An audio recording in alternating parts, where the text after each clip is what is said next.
اپنے امور کو ان کی اہمیت کے لحاظ سے ترتیب دیں۔ السلام علیکم ویئرز، کیسے ہیں آپ؟ امید ہے سب خیریت سے ہوں گے۔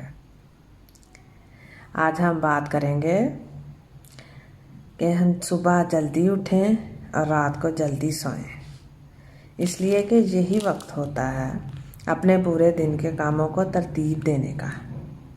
اپنے کاموں کو ان کی اہمیت کے لحاظ سے ترتیب دیں، تھوڑا سوچ بچار کریں۔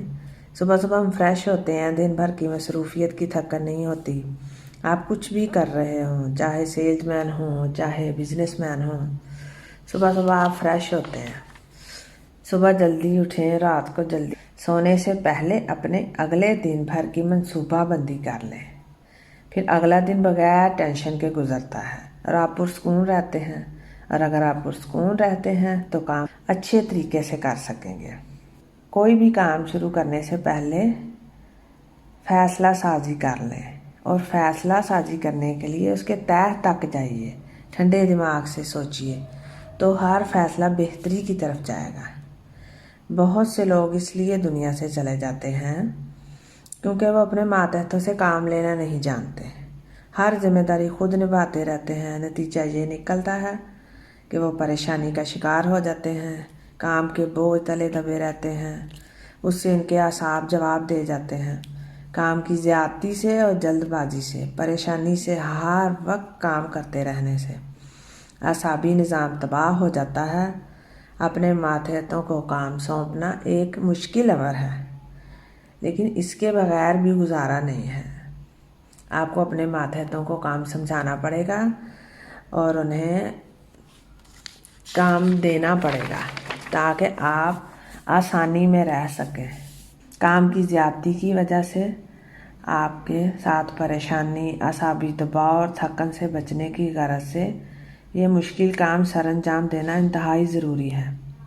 جو بڑے بڑے کاروباری حضرات کام کو منظم نہیں کرنا جانتے اور ذمہ داریاں نگرانی سر انجام دینا نہیں سیکھتے، وہ اپنی عمر کے 50 اور 60 سال کے دوران ہی دل کی تکلیف کا شکار ہو جاتے ہیں، اور پھر یہ ہمارے اپنے غلط طرز زندگی کی وجہ سے ہے۔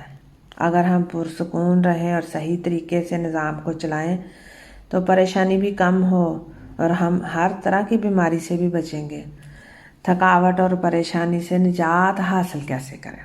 سب سے پہلے تو خوش رہیے، چاہے جیسی بھی ہو۔